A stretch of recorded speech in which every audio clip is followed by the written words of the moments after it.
Shri K C ചന്ദ്രൻ, താങ്കളുടെ സ്വന്തം സ്ഥലമാണ് ധർമ്മസ്ഥല. താങ്കൾക്ക് ആ പ്രദേശത്തെക്കുറിച്ച് നന്നായിട്ടറിയാം. താങ്കൾ നേരത്തെ തന്നെ പറഞ്ഞു അവിടം എങ്ങനെയാണ് കഴിഞ്ഞിരുന്നത് എന്നുള്ളത്.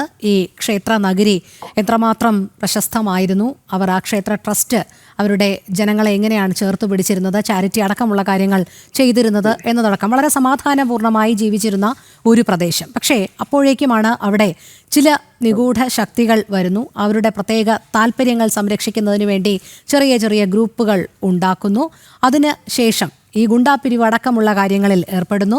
അതൊരു ഭൂമി കച്ചവടം അല്ലെങ്കിൽ ഭൂമാഫിയയിലേക്ക് തിരിഞ്ഞതിൻ്റെ അടിസ്ഥാനത്തിൽ പിന്നീട് ഏറ്റവും കൂടുതൽ ക്ഷേത്രഭൂമിയുള്ള ആ പ്രദേശം കൈയടക്കി കഴിഞ്ഞാൽ തങ്ങൾക്കുണ്ടാകുന്ന നേട്ടത്തെക്കുറിച്ച് അവർ ചിന്തിക്കുന്നു.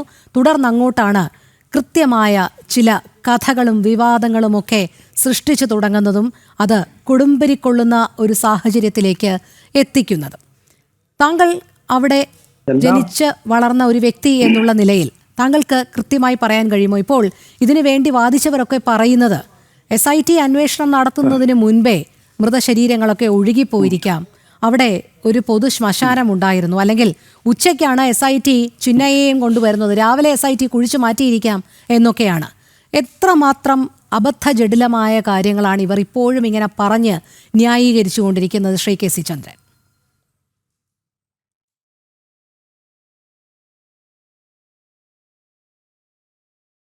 ഈ സുജാത ഭട്ട് തന്നെ പറഞ്ഞല്ലേ, CBI ഉദ്യോഗി എന്നാണ് പറഞ്ഞത്. ആ പുള്ളി CBI ഒരു ഉദ്യോഗം അങ്ങനത്തെ കളി പറയുന്നത് എന്തിനാന്ന് പറഞ്ഞാല്, അപ്പൊ CBI ഓഫീസർക്ക് തന്നെ ഈ ധർമ്മസ്ഥലത്ത് ന്യായം കിട്ടുന്നില്ല, അപ്പൊ സാധാരണ വ്യക്തിക്ക് കിട്ടുമെന്നില്ല ഒരു സംഗതിയാന്ന് ഉദ്ദേശിച്ചാന്ന് അവരങ്ങനെയല്ല പറഞ്ഞത്.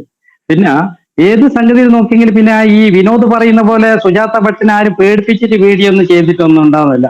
അത് ഒരു കളി പറയാൻ അറിയുന്നവർ വീണ്ടും ഒരു കളി പറയാൻ പറ്റുമല്ലോ, അതാണ് അതിന്റെ ഉദ്ദേശം. പിന്നെ ഈ ധർമ്മസ്ഥലത്തിനെ പറ്റി അറിയണമെങ്കിൽ ഒരു വിശ്വാസം വേണം. ഈ ധർമ്മസ്ഥലത്തിനെ മനസ്സിലാക്കണമെങ്കിൽ ഒരു നല്ല ഹൃദയം വേണം. ഈ ധർമ്മസ്ഥലത്തിന്റെ ഒരു നല്ല വിഷയങ്ങൾ ഏത് മനസ്സിലാക്കണം, അവനൊരു നല്ലൊരു വ്യക്തിയായിരിക്കണം. ഇല്ലാണ്ട് ഏതൊരു മനുഷ്യന് ഈ ധർമ്മസ്ഥലത്തിന് അറിയാൻ പറ്റും. ഇതൊരു നല്ലൊരു സ്ഥലമാണ്. ഇവിടെ ഈ ഒരു ഇറുമ്പിനെ പോലും നൊമ്പലിക്കാൻ പറ്റാത്ത അങ്ങനത്തെ പറ്റിക്കൂടാ, ഒന്നും ചെയ്യാൻ പാടില്ല എന്നില്ല ധർമ്മത്തിന്റെ ആളാണ് വീരേന്ദ്ര ഹെഗ്ഡേജി. അയാൾ ഒരുപാട് എഡ്യൂക്കേഷൻ ട്രസ്റ്റ് ചെയ്തിട്ടുണ്ട്, ഒരുപാട് ആയുർവേദ മെഡിക്കൽ കോളേജ് പഠിക്കാൻ വേണ്ടി കുട്ടികൾക്ക് ചെയ്തു കൊടുത്തിട്ടുണ്ട്. പിന്നെ ഇവിടെ വരുന്നവർക്ക് ഒരുപാട് ദാനധർമ്മങ്ങൾ ചെയ്യുന്നുണ്ട്, ഇല്ല എന്നല്ല. അയാൾ വെറും ഒരു സിമ്പിൾ മനുഷ്യനാണ്. ഈ വേറെ എല്ലാ ദിക്കിൽ കാണുന്ന അങ്ങനത്തെ മൊക്തസർ പോലെ ഒരുപാട് ആഭരണങ്ങളോ ധരിച്ചിട്ടോ അല്ല വജ്രാഭരണമായ കിരീടങ്ങൾ ഇട്ടിട്ടോ ഇരിക്കുന്ന ആളുമല്ല, ഒരു മാജിക് ആക്കുന്ന ആളുമല്ല, എന്തെങ്കിലും ഒരു സൃഷ്ടിച്ചിട്ട് ഇങ്ങനെ കൊടുക്കുന്നതല്ല. സത്യസന്ധനായ വ്യക്തിയാണ്. ആര് വന്നാലും കഷ്ടങ്ങൾ പറഞ്ഞാൽ അയാൾ ആ പീഠത്തിൽ ഇരുന്നിട്ടുണ്ടെങ്കിൽ അയാൾ പറയും, ആ ഭഗവാന്റെ നല്ലത് കൊണ്ട് നിങ്ങൾ നല്ലതായിക്കോളും, നല്ലതാവുന്നില്ല, ഒരു സഹായം ചെയ്തിട്ട് വിടുക അയാള്. ഇതാണ് ഇവിടുത്തെ ദിനനിത്യം നടക്കുന്നത്. അയാൾ രാവിലെ എണീച്ചിട്ട് ഭഗവാനോട് ഒരു വിശ്വാസികൾക്ക് അത് മനസ്സിലാവും, പ്രാർത്ഥന ചെയ്യുന്നത് ഇവിടെ വരുന്ന യാത്രാർത്ഥികൾക്ക് നല്ലതായി അവർ വിചാരിച്ച കാര്യങ്ങൾ നടത്തി കൊടുക്കട്ടെ, എല്ലാവരും നല്ല സുഖമായി ജീവിക്കട്ടെ എന്ന് അയാൾ പ്രാർത്ഥിക്കുന്നുണ്ട്. കൂടാണ്ട് ഈ വീരേന്ദ്ര ഹെഗ്ഡേജി എന്ന് പറയുന്ന ആള് ഇവിടുത്തെ ഒരു 5 ദൈവത്തിന്റെ പ്രതിനിധിയാണ്. അതായത് കുമാരസ്വാമി, കാളരാഹു, കാളർക്കായി, കന്യാകുമാരി, അണ്ണപ്പസ്വാമി എന്ന് പറയുന്ന ഈ 5 ദൈവങ്ങളെ ഒരു പ്രതിനിധിയാണ്, പരമ്പരാഗതമായിട്ട് വന്നിട്ടുള്ളതാണ്. അതുകൊണ്ട് അയാൾ ഇവരെല്ലാം ഈ കള്ളം പറയുന്നതിൽ ഇയാൾ ഉത്തരിക്കൂല. ഈ കള്ളം പറയുന്നവരോട് ഉത്തരിച്ചാൽ വീണ്ടും വീണ്ടും കള്ളം പറയണല്ലോ. അപ്പൊ അതുകൊണ്ട് അങ്ങനെയൊന്നും പറയൂല. അയാൾ നല്ല സത്യസന്ധനായ ആളാണ്. അയാൾ നല്ല രീതിയിൽ നടക്കുന്നത് നല്ലൊരു ധർമ്മസ്ഥലമാണ്. ഈ ധർമ്മസ്ഥലം ഈ ഒരുപാട് ചാനലുകാർ മലയാളി ചാനലിലെല്ലാം എന്തൊക്കെ പറഞ്ഞു, അവര് ധർമ്മസ്ഥലത്തിന് അറിഞ്ഞിരിക്കണ്ടേ? ഒരു ധർമ്മസ്ഥലം വന്നിട്ട് കണ്ടാലല്ലേ പറയാൻ പറ്റേ. 100 പെൺകുട്ടികളെ കൊല അവൻ സമീർ പറയുന്നു, 1000കണക്കിന് പെൺകുട്ടികളെ കൊലാണ്. എന്തിനു വേണ്ടി ഇവിടെ പെൺകുട്ടികളെ കൊല ചെയ്യണം? ഇവര് ആർക്ക് വേണ്ടിയിട്ട് പെൺകുട്ടിയെ കൊല ചെയ്യണം? ഒന്നും ചെയ്തിട്ടില്ല. പക്ഷെ ഈ നദി, പുണ്യനദി നേത്രാവതി നദിയിൽ കാലുരുന്തി വീണിട്ട് മരിച്ചിട്ടുണ്ടെങ്കിലോ അല്ല ആരെങ്കിലും ഇങ്ങനെ പുഴക്ക് ചാടി മരിച്ചിട്ടുണ്ടെങ്കിലോ, കാശിയിൽ പോയിട്ട് അതുപോലെ ചെയ്യുന്നവർ, ഇടി ചെയ്യുന്നവരുണ്ട്. ചെയ്താൽ അതിനായിട്ടുള്ള ആൾക്കാർ, അതിന് അഡ്രസ് ഉണ്ടെങ്കിൽ ഇവർ തന്നെ ആ ബോഡീനെ അവർ വീട്ടിലേക്ക് അയച്ചു കൊടുക്കുന്നുണ്ട്. അല്ലാണ്ട് അവർ ഇവിടെ തന്നെ ഉണ്ടെങ്കിൽ അവർ തന്നെ കൊണ്ടുപോകുന്നുണ്ട്. ഒരുവേള ആരുമില്ലാത്ത അനാഥ ഇന്ന് ധർമ്മസ്ഥലം വന്നാലും ഒരു 5-8 ആൾക്കാർ ഇവിടെ ഇങ്ങനെ നടന്നുകൊണ്ടുണ്ടാവും. അവർക്ക് ഒരു അഡ്രസ് ഉണ്ടാവില്ല, ഒരു ആധാരം ഉണ്ടാവില്ല, ജീവിക്കാൻ ഒരു മാർഗവും ഇല്ലാത്തത് കൊണ്ട് ധർമ്മസ്ഥലം വന്ന് ആഹാരം കഴിച്ചുകൊണ്ട് ഇവിടുന്ന് കിട്ടും സഹായം വാങ്ങി ഇവിടെ തന്നെ ജീവിച്ച് ഇവിടെ തന്നെ മരിച്ചു പോവും. അന്നേരം അതിന് പഞ്ചായത്തോ പോലീസോ പോയിട്ട് അതിനെ ദഫനം ചെയ്യും. അതല്ലാണ്ട് പിന്നീട് കൊല ചെയ്യേണ്ട ആവശ്യം ഒന്നുമില്ല, കൊല ചെയ്തിട്ടുമില്ല. പിന്നെ ഇവിടെ ഡോക്ടർ പറഞ്ഞിട്ടുള്ളത് 70 അയാൾ പോസ്റ്റ്മോർട്ടം ചെയ്ത ശവത്തിന് തൊടാൻ പറ്റാത്തത്. അതായത് ചിലപ്പോ ഈ വേറെ വേറെ നാട്ടിൽ നിന്ന് വന്ന പുഴയിൽ നിന്ന് ഒഴുകിയിട്ട് വന്നതായിരിക്കാം.